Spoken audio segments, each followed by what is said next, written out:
मिळायलाच पाहिजे की तुम्ही चुकीचं केलं. राऊत साहेब, याला थोडंसं कंटिन्यू करतो. तुम्ही म्हणता की आमचं सरकार आल्यावर जे आता कारवाई करतात त्यांना त्याचं उत्तर मिळेल. ते आता तुम्ही अजून एक आरोप करताय की यंत्रणांचा गैरवापर वगैरे होतोय. हे सगळं सुरू आहे. सर्वसामान्यांचा विचार होईल का या सगळ्यामध्ये, तुम्हाला वाटतं?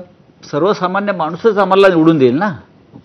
त्यांचा विचार आम्ही करू शकतो हा विश्वास असल्यामुळेच आम्हाला सर्वसामान्य माणूस निवडून देईल. पण म्हणजे ते कन्फ्युज्ड आहेत होतील अजिबात वगैरे असं नाही. मतदार वाटत नाही का? म्हणजे मला असं वर्षानुवर्ष लोकांनी ठरवलंय तुम्हाला यावर. शिवसेनेला मत देणाऱ्यांना आता तुम्ही सांगाल काँग्रेसला मत द्या, शरद पवारांच्या राष्ट्रवादीला मत द्या. म्हणजे मी तर पक्षाचा विचारच करत नाहीये, पण मतदार राजकीय नेते म्हणून तुम्हाला असं वाटत नाही की मला असं मतदारांची वाटत फार नाही. गोची झाली आहे? देशामध्ये ज्या पद्धतीची राजवट सध्या सुरू आहे, ज्याला तुम्ही एकाधिकारशाही, हुकुमशाही, भ्रष्टाचारांना पाठीशी घालणारं सरकार असं आपण म्हणतो आहोत, अशा वेळेला लोक विचार करतात की 70 वर्ष सुद्धा काँग्रेस राज्य करत होती, त्यांच्यावर नक्कीच काय आरोप झाले असतील, पण आज जो प्रकार सुरू आहे तो कधी घडला नव्हता. पण शिवसेनेच्या नेत्यांनी सांगायचं, तुम्हाला काय वाटतं शिवसेनेच्या आणि काँग्रेसला मत काँग्रेसच्या द्या आणि त्या मतदारांनी जाऊन द्यायचं मत काँग्रेसला? बाळासाहेब ठाकरेंनी काँग्रेसला मत द्या सांगितलं होतं, आपल्याला माहिती आहे का?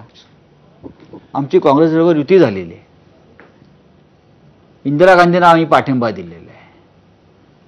आम्ही काँग्रेसच्या मुंबईतल्या सर्व उमेदवारांना पाठिंबा देऊन शिवसेना निवडणुकीपासून त्या काळात आणीबाणीच्या काळात दूर राहिली होती. काँग्रेसच्या पाठिंब्यावर आम्ही मुंबईमध्ये महानगरपालिकेत अनेकदा आमचा महापौर निवडून आणलेला आहे.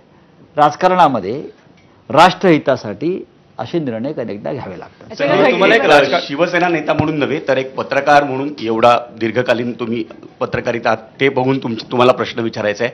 लहानपणी तुम्ही देखील क्रिकेट, कबड्डी असे स्पोर्ट्स खेळला असाल. टीम पाडून खेळायचे, रोज नवीन टीम असायची, नवीन कॅप्टन असायचा. तोच फॉर्मॅट आपण IPL मध्ये बघितला आणि आता महाराष्ट्राच्या राजकारणाचं देखील IPL झालं असं आपल्याला वाटतं का? आणि ते बघताना काय वाटतं? नक्कीच महाराष्ट्राच्या राजकारणाचं IPL पेक्षा वाईट अवस्था झाली. IPL ला तरी थोडीफार प्रतिष्ठा आहे, लिलावच चालतोय ना तिकडे सुद्धा खेळाडूंचा.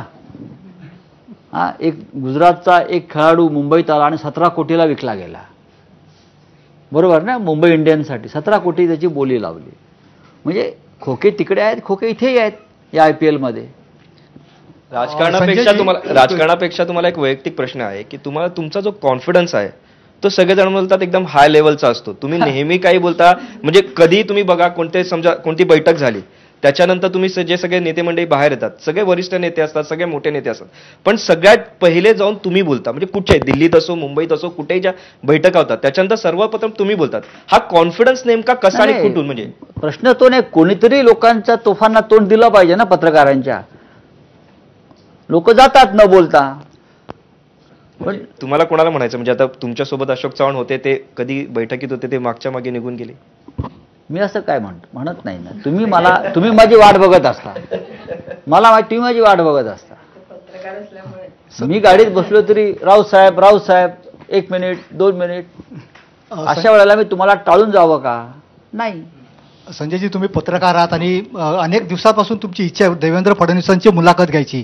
ती मुलाखत अजून झालेली नाही, तर ती होऊ शकते का? लोकसभा निवडणुका झाल्याबरोबर त्यांची मुलाखत घेतली जाईल. शेवटचा प्रश्न. राऊत साहेब, तुम्ही असं आता अझ्युम करतायत आणि ती चांगलीच गोष्ट आहे, प्रत्येक पक्षाला ते करावं लागतं.